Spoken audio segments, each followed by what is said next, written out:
무례한 사람을 만나면 대부분 이렇게 해석한다. 원래 저 사람은 예의가 없다. 하지만 이 생각이 당신을 계속 같은 상황으로 끌고 간다. 니체는 인간을 감정적 존재가 아니라 힘을 감지하는 존재로 봤다. 사람은 언제 무례해질까? 기분이 나쁠 때가 아니다. 상대가 만만하다고 판단되는 순간이다.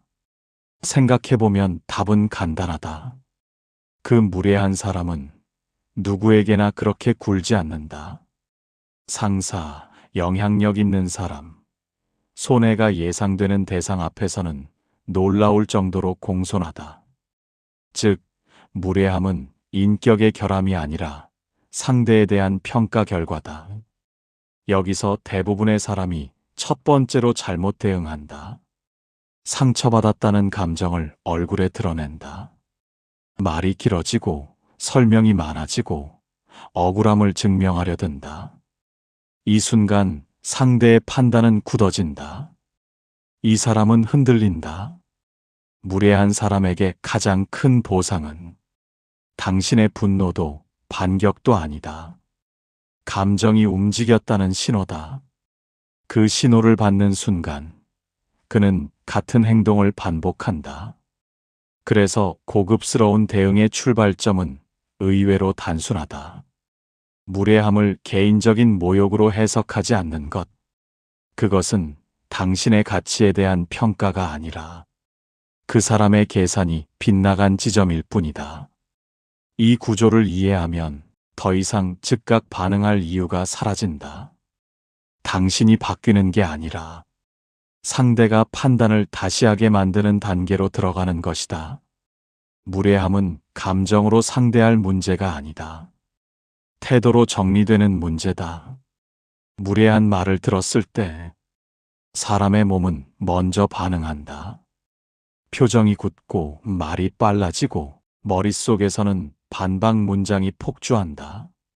하지만 이 반응이 바로 상대가 노리던 장면이다. 에픽테토스는 말했다. 사람을 지배하는 것은 사건이 아니라 그 사건에 대한 즉각적인 반응이라고. 무례한 사람은 말을 던질 때 내용보다 타이밍을 본다. 당신이 얼마나 빨리 흔들리는지, 얼마나 급하게 자신을 방어하는지. 여기서 중요한 사실 하나가 있다. 관계에서 속도가 빠른 쪽이 약자다.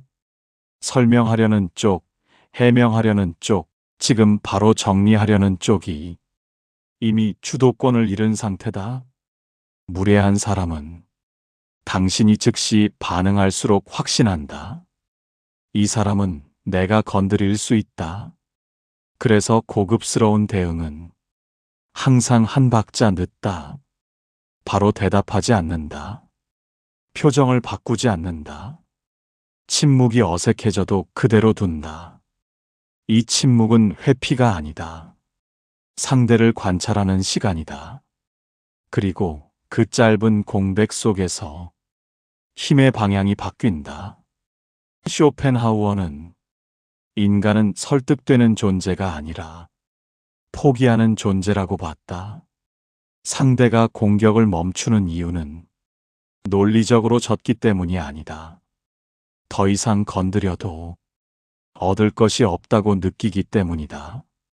당신이 반응하지 않으면 상대는 혼자 서 있는 상태가 된다.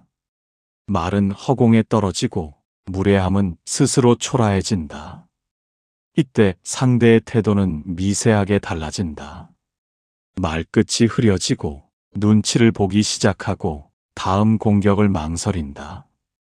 이 변화의 시작은 단 하나다. 즉각 반응하지 않는 태도. 무례함 앞에서 빠른 말은 필요 없다. 필요한 건 당신이 쉽게 움직이지 않는 사람이라는 확실한 인상이다. 무례한 사람 앞에서 많은 사람들이 본능적으로 택하는 방식이 있다. 바로 설명이다. 그 말은 그런 뜻이 아니었어요. 제가 그때는 상황이 좀 오해가 있는 것 같아서 말씀드리면, 말은 정중하지만 구조는 같다. 상대에게 판단권을 넘기는 자세다. 쇼펜하우어는 인간관계를 은근한 힘의 다툼으로 봤다. 그에 따르면 설명하는 사람은 이미 공격을 허용한 쪽이다. 설명은 방어이고 방어는 위치가 낮아졌다는 신호다. 무례한 사람은 사실을 알고 싶어 하지 않는다. 그가 원하는 건 단 하나다. 당신이 스스로를 낮추는 장면. 설명을 시작하는 순간 당신은 그 게임에 들어간다. 상대는 고개를 끄덕이며 듣지만 속으로는 확신한다. 이 사람은 나에게 이해받고 싶어 한다. 고급스러운 대응은 그 반대다. 설명하지 않는다. 길게 말하지 않는다. 납득시키려 하지 않는다. 대신 이런 문장만 남긴다. 그건 제 기준과 다릅니다. 그렇게 볼 수도 있겠네요. 저는 그렇게 생각하지 않습니다. 이 문장들의 공통점은 설득의 의도가 없다는 것이다.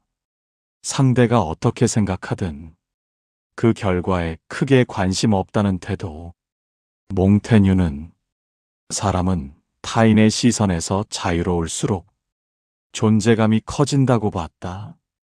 설명하지 않는 태도는 오만이 아니라 독립성이다.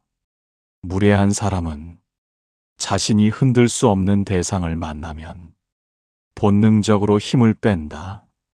왜냐하면 싸움은 반응이 있을 때만 유지되기 때문이다. 설명을 멈추는 순간 관계의 기울기는 달라진다. 당신은 더 이상 자기 자신을 증명하는 위치에 있지 않다. 무례한 사람에게 가장 불편한 상대는 항상 이유를 말하지 않는 사람이다. 무례한 말을 들었을 때 사람은 본능적으로 감정을 먼저 숨기려 한다. 하지만 실제로는 대부분 숨기지 못한다. 눈빛이 바뀌고 호흡이 빨라지고 말투에 미세한 날이 선다. 이 순간 이미 중요한 신호가 전달된다. 이 말은 나에게 들어왔다. 니체는 인간을 이성적 존재라기보다 반응하는 존재로 보았다. 사람은 상대의 논리보다 상대의 흔들림을 더 빠르게 감지한다. 무례한 사람 역시 마찬가지다. 그는 당신의 말이 아니라 당신의 감정 노출 정도를 읽는다. 여기서 냉정한 사실 하나를 받아들여야 한다. 무례한 사람은 공감 능력이 부족한 게 아니다. 오히려 감정 감지는 빠르다. 그래야 상대의 약점을 정확히 찌를 수 있기 때문이다. 그래서 감정이 먼저 드러나는 사람은 항상 다음 공격의 대상이 된다. 한 번은 실수일 수 있다. 두 번은 우연일 수 있다. 하지만 세 번째부터는 그 사람의 태도가 노골적으로 달라진다. 몽테뉴는 인간은 타인의 평가를 통제하지 못할 때 스스로를 잃는다고 봤다. 감정을 드러낸다는 건 상대에게 평가의 핸들을 넘기는 일이다. 고급스러운 대응은 감정을 없애는 것이 아니다. 노출 순서를 바꾸는 것이다. 무례한 사람 앞에서는 감정이 가장 마지막에 온다. 혹은 아예 오지 않는다. 표정은 평평하게 유지된다. 목소리는 평소와 같다. 말의 속도는 느려진다. 이 세 가지만 지켜도 상대는 즉시 변화를 느낀다. 이 사람은 내가 생각한 반응을 주지 않는다. 이 불일치가 생기는 순간 무례한 사람의 태도는 흔들린다. 공격을 이어가야 할지 선을 그어야 할지 계산이 시작된다. 여기서 많은 사람들이 오해한다. 이런 태도가 차갑거나 무례해 보일까 걱정한다. 하지만 현실은 반대다. 감정을 절제하는 사람은 대부분 차분하고 단단한 사람으로 인식된다. 감정을 통제하는 사람이 관계를 지배한다. 소리를 높이는 사람이 아니라 흔들리지 않는 사람이 항상 마지막에 남는다. 무례한 사람의 태도가 바뀌는 지점은 바로 여기다. 더 이상 당신의 감정을 쉽게 건드릴 수 없다고 느끼는 순간, 그때부터 그는 조심스러워진다. 무례한 사람 앞에서 많은 사람들이 가장 먼저 떠올리는 생각이 있다. 이건 분명히 짚고 넘어가야 한다. 그래서 정중한 말로 경계를 세우려 한다. 그런 식의 말은 상처가 됩니다. 서로 존중했으면 좋겠습니다. 말은 옳다. 하지만 효과는 거의 없다. 왜냐하면 존중은 요청으로 생기는 것이 아니기 때문이다. 홉스는 인간을 이성보다 이익에 민감한 존재로 봤다. 사람은 옳아서가 아니라 손해를 피하기 위해 태도를 바꾼다. 무례한 사람에게 존중해달라는 말은 사실 이렇게 들린다. 나는 지금 불편하다. 그리고 이 신호는 상대에게 잘못 전달된다. 무례한 사람은 불편함을 느끼는 쪽을 약자로 인식한다. 그래서 말은 부드러워도 관계의 힘은 더 기운다. 고급스러운 대응은 존중을 요구하지 않는다. 대신 존중하지 않으면 생기는 변화를 보여준다. 무례한 발언 이후 대화의 밀도가 낮아진다. 협조의 속도가 늦어진다. 관계는 형식적으로 유지되지만 개인적인 온도는 사라진다. 이 모든 변화는 소리 없이 일어난다.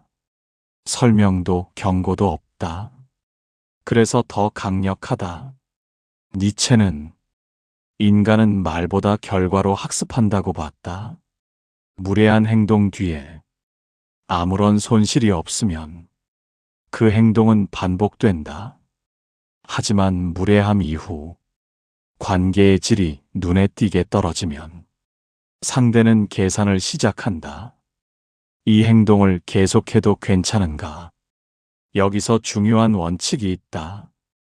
한 번 정한 태도는 반드시 일관되어야 한다. 어떤 날은 웃어주고 어떤 날은 차갑게 대하면 상대는 혼란이 아니라 안도감을 느낀다. 그래도 결국 넘어간다. 존중은 말로 받는 것이 아니다. 행동의 결과로 만들어진다. 그리고 이 구조를 만드는 사람은 자연스럽게 대우가 달라진다. 무례한 사람의 태도가 바뀌는 순간은 당신이 강해졌을 때가 아니라 당신이 쉽게 손해보지 않는 사람이라는 걸 그가 깨달았을 때다. 무례한 사람을 상대하다 보면 어느 순간 이런 유혹이 생긴다. 아예 무시해버릴까? 겉으로 보면 무시는 강해 보인다. 말을 끊고 시선을 주지 않고 존재하지 않는 사람처럼 대한다. 하지만 이 방식은 대부분 문제를 더 복잡하게 만든다. 아렌트는 인간이 가장 견디지 못하는 상태를 적대가 아니라 사소화라고 봤다. 그러나 이 사소화는 감정이 완전히 정리된 사람만 사용할 수 있다. 그렇지 않으면 무시는 곧 새로운 갈등의 불씨가 된다.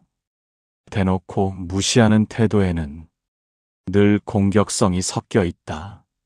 상대는 그것을 즉시 감지한다. 그리고 이렇게 받아들인다. 이 사람은 아직 나에게 반응한다.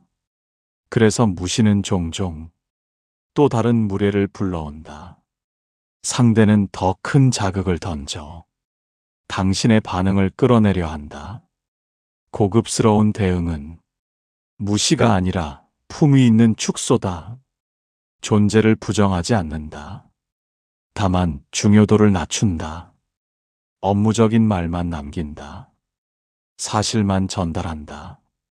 감정, 농담, 사적인 교류를 걷어낸다. 말투는 차갑지 않지만 온도는 분명히 낮다. 사르트르는 타인은 우리의 선택을 비추는 거울이라고 말했다. 당신이 어떤 태도를 유지하느냐에 따라 상대의 역할도 정해진다. 무례한 사람을 중요한 상대처럼 대하면 그는 그 자리에 눌러앉는다. 반대로 주변 인물 중 하나로 대하면 그 역시 그 위치로 밀려난다. 이 과정에서 상대는 미묘한 불안을 느낀다. 싸우지도 않았고 경고도 없었는데 관계의 중심에서 밀려났기 때문이다. 사람은 이 불안을 오래 견디지 못한다. 그래서 두 가지 중 하나를 선택한다. 태도를 낮추거나 스스로 거리를 둔다. 어느 쪽이든 당신은 손해를 보지 않는다. 여기서 중요한 사실 하나. 2단계에 오면 상대를 바꾸겠다는 생각 자체가 사라진다. 당신의 기준만 남는다. 그리고 그 기준에 맞지 않는 사람은 자연스럽게 주변에서 정리된다. 무례한 사람에게 가장 고급스러운 한방은 상대를 이기는 것이 아니다. 당신의 삶에서 중요하지 않은 존재로 조용히 재배치하는 것이다. 이 선택을 할 수 있을 때 당신은 더 이상 무례한 사람의 세계에 속하지 않는다. 많은 사람이 착각한다. 무례한 사람의 태도를 바꾸는데 결정적인 한마디가 있을 거라고 믿는다. 날카로운 반박이나 품격 있는 경고 같은 건 말이다. 하지만 현실은 다르다. 사람의 태도는 한 번의 말로 바뀌지 않는다. 반복되는 패턴으로만 수정된다. 심리학적으로 인간은 설득보다 학습에 가깝다. 어떤 행동을 했을 때 돌아오는 결과가 무엇인지 그 경험이 쌓이며 판단이 바뀐다. 무례한 사람도 같다. 그는 속으로 계속 계산한다. 이 행동을 해도 괜찮은가? 그 질문의 답은 당신의 말이 아니라 당신이 항상 유지하는 태도에서 나온다. 어떤 날은 참다가, 어떤 날은 감정적으로 반응하고, 어떤 날은 웃어넘긴다. 이런 불규칙한 대응은 상대를 멈추게 하지 않는다. 오히려 이렇게 학습시킨다. 조금만 버티면 결국 넘어간다. 니체가 말한 강함은 순간의 폭발이 아니라 지속성에 있다. 강한 사람은 매번 같은 위치에 서 있다. 그래서 상대는 계산을 단순하게 할 수밖에 없다. 무례함이 나올 때마다 감정 없는 반응이 돌아온다. 설명은 없다. 관계의 밀도는 일정하게 낮아진다. 이 흐름이 반복되면 상대의 태도는 서서히 바뀐다. 말투가 조심스러워지고 선 넘는 시도가 줄어든다. 중요한 점은 이 과정에서 당신이 아무런 선언도 하지 않는다는 것이다. 다음부터 그러지 말라는 말도, 선을 그었다는 설명도 없다. 그럼에도 상대는 느낀다. 이 사람에게 이 방식은 통하지 않는다는 사실을. 사람은 통하지 않는 행동을 오래 유지하지 않는다. 그래서 태도는 말이 아니라 경험으로 바뀐다. 그리고 이 일관성은 상대만 변화시키지 않는다. 당신 자신도 바꾼다. 감정에 끌려가지 않는 자신, 쉽게 설명하지 않는 자신, 관계를 조절할 수 있는 자신. 이 감각이 쌓이면 무례한 사람을 만나는 빈도 자체가 줄어든다. 사람은 본능적으로 흔들리지 않는 대상을 피한다. 결국 태도가 바뀌는 것은 상대이기도 하고 당신의 인간관계 전체이기도 하다. 무례한 사람을 오래 상대하다 보면 이상한 책임감이 생긴다. 내가 너무 예민한 건 아닐까? 조금만 더 참으면 나아지지 않을까? 관계를 망치고 싶지 않다는 생각 말이다. 하지만 이 태도 자체가 무례함을 오래 지속시키는 원인이다. 사르트르는 인간은 선택하지 않으려는 순간에도 이미 선택하고 있다고 봤다. 관계를 유지하기로 마음먹는 순간, 당신은 동시에 그 무례함을 감당하기로 선택한 셈이다. 냉정한 사실이 있다. 사람은 자신이 잃지 않을 관계에서는 쉽게 조심하지 않는다. 떠날 가능성이 없는 사람에게 예의는 점점 느슨해진다. 그래서 무례한 사람 옆에는 항상 비슷한 유형의 사람들이 남는다. 잘 참는 사람, 이해하려는 사람, 상황을 좋게 넘기려는 사람, 즉 떠나지 않는 사람들이다. 여기서 중요한 기준이 하나 있다. 그 사람이 한 번이라도 태도를 조정하려 한 적이 있는가? 말을 줄이거나 선을 지키거나 조심스러워진 흔적이 있는가? 만약 없다면 그 관계는 이미 방향이 정해져 있다. 당신이 아무리 성숙해져도 상대는 바뀌지 않는다. 왜냐하면 바꿀 이유가 없기 때문이다. 니체는 인간은 자신을 성장시키는 관계가 아니라 편안함을 주는 관계에 머문다고 봤다. 무례한 사람에게 당신은 편안한 대상이 된 상태다. 이 지점에서 많은 사람이 마지막 실수를 한다. 관계를 끊는 건 너무 극단적이라고 생각한다. 하지만 정리는 단절이 아니다. 거리의 재조정이다. 연락 빈도를 줄인다. 대화의 깊이를 낮춘다. 중요한 이야기를 공유하지 않는다. 감정적인 반응을 더 이상 제공하지 않는다. 이 변화는 소리 없이 진행된다. 설명도 없고 선언도 없다. 그래서 상대는 더 불안해진다. 사람은 싸움보다 자신의 위치가 애매해지는 상황을 훨씬 더 견디기 힘들어한다. 그래서 2단계에 이르면 무례한 사람은 선택을 강요받는다. 태도를 낮추거나 스스로 멀어지거나 어느 쪽이든 당신은 손해를 보지 않는다. 여기서 중요한 전환이 일어난다. 당신은 더 이상 상대를 바꾸는데 에너지를 쓰지 않는다. 자신의 기준을 지키는 데만 집중한다. 이 순간부터 관계의 주도권은 완전히 넘어온다. 왜냐하면 가장 강한 위치는 떠날 수 있는 사람의 자리이기 때문이다. 무례한 사람은 이 자리에 있는 사람을 절대 함부로 대하지 못한다. 무례한 사람이 어느 순간부터 달라질 때가 있다. 말끝이 조심스러워지고 이전 같으면 던졌을 말을 삼키고 당신을 대하는 태도에 미묘한 간격이 생긴다. 많은 사람은 이 변화를 이렇게 해석한다.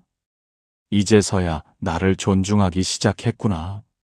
하지만 냉정하게 보면 이건 존중이 아니라 재평가다. 니체는 인간이 도덕보다 위치에 반응한다고 봤다. 사람은 상대를 이해해서 태도를 바꾸지 않는다. 상대의 자리가 달라졌다고 느낄 때 행동을 수정한다. 무례한 사람의 시선에서 보면 구조는 단순하다. 예전에는 무례해도 대화는 이어졌고 설명은 돌아왔고 관계는 유지됐다. 그 말은 곧 이 행동이 위험하지 않다는 뜻이었다. 하지만 어느 시점부터 상황이 달라진다. 무례한 말을 던져도 즉각적인 반응이 없다. 감정은 보이지 않고 대화는 짧아지고 관계의 온도는 눈에 띄게 낮아진다. 이때 상대는 불편해진다. 싸우지도 않았는데, 경고도 없었는데, 자신의 위치가 달라졌다는 걸 느끼기 때문이다. 중요한 사실이 있다. 이 변화는 절대 한 번의 사건으로 오지 않는다. 당신이 기준을 지키는 태도를 여러 번 같은 방식으로 반복했을 때만 상대는 확신한다. 이 사람은 예전처럼 다루면 안 된다. 이전의 방식은 더 이상 안전하지 않다. 이 확신이 생기는 순간 무례한 사람은 선택의 기로에 선다. 태도를 낮추거나 관계에서 물러나거나 여기서 많은 사람이 아쉬움을 느낀다. 왜 멀어지는지, 왜 끝까지 예의를 지키지 않는지. 하지만 진실은 분명하다. 당신이 약했을 때 유지되던 관계는 당신이 단단해진 순간 자연스럽게 유지 조건을 잃는다. 이건 실패가 아니다. 관계의 정리다. 그리고 이 지점 이후 아주 중요한 변화가 생긴다. 비슷한 유형의 사람들이 당신에게 접근하지 않는다. 사람은 본능적으로 안다. 이 사람은 감정으로 흔들리지 않는다는 것, 쉽게 설명하지 않는다는 것, 언제든 거리를 조정할 수 있다는 것. 그래서 무례한 사람은 처음부터 선을 지킨다. 태도가 좋아진 것처럼 보이지만 정확히 말하면 접근 자체가 달라진 것이다. 이 단계에 오면 당신은 더 이상 무례한 사람을 상대하는 법을 고민하지 않는다. 그들이 들어올 자리가 이미 줄어들었기 때문이다. 태도를 바꾸는 가장 확실한 방법은 상대를 가르치는 것이 아니다. 당신의 기준을 끝까지 유지하는 것이다. 많은 사람이 끝까지 붙잡는 질문이 있다. 무례한 사람에게 어떻게 한 방을 먹일 수 있을까? 말로 이길 방법은 없을까? 상대가 후회하게 만들 수는 없을까? 하지만 여기까지 온 사람이라면 이미 감각적으로 느꼈을 것이다. 가장 강력한 한 방은 상대를 이기는 게 아니라 게임 자체에서 빠져나오는 것이라는 사실을 니체는 인간은 극복의 대상이 아니라 넘어서는 대상이라고 봤다. 무례한 사람은 싸워서 이길 상대가 아니다. 그 단계 자체를 지나가야 할 존재다. 여기서 중요한 전환이 일어난다. 당신은 더 이상 상대의 태도를 분석하지 않는다. 왜 저런 말을 했는지, 왜 나에게만 그러는지, 그 질문들이 사라진다. 대신 기준이 명확해진다. 이 사람은 내 에너지를 쓸 대상인가? 아닌가? 이 기준이 생기는 순간, 무례한 사람은 당신 삶의 중심에서 완전히 밀려난다. 존재는 하지만 영향은 없다. 이 상태가 되면 흥미로운 변화가 따라온다.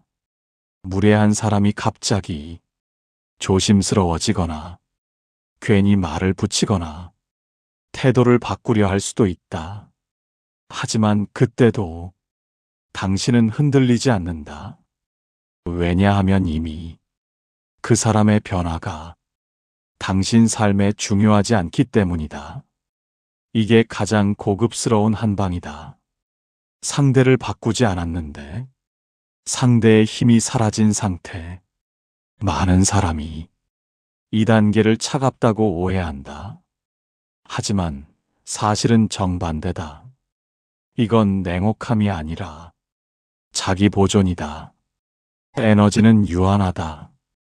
존중 없는 관계에 쓰일수록 당신 삶은 가벼워진다. 그래서 성숙한 사람일수록 사람을 잘 고른다. 무례한 사람을 멀리하는 건 패배가 아니다. 당신의 기준이 정상 작동하기 시작했다는 증거다. 그리고 이 기준을 가진 사람에게는 공통점이 하나 생긴다. 더 이상 무례한 사람을 만날 일이 거의 없다. 사람은 본능적으로 자기에게 불리한 관계를 피할 수 있는 사람을 알아본다. 그래서 처음부터 선을 넘지 않는다. 이 지점에 오면 더 이상 방법을 찾지 않아도 된다. 당신의 태도 자체가 이미 답이기 때문이다. 무례한 사람에게 가장 고급스럽게 한 방 먹이는 방법은 그 사람이 당신 삶에 들어오지 못하게 만드는 것이다. 그때 비로소 관계는 조용해지고 당신은 편안해진다. 무례한 사람을 이기는 법을 찾느라 자신을 소모하지 않아도 된다. 당신의 태도가 달라지면 상대는 자연스럽게 걸러진다.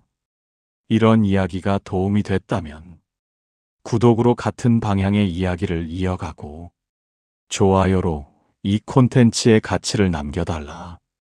비슷한 경험이 있다면 댓글로 남겨도 좋다.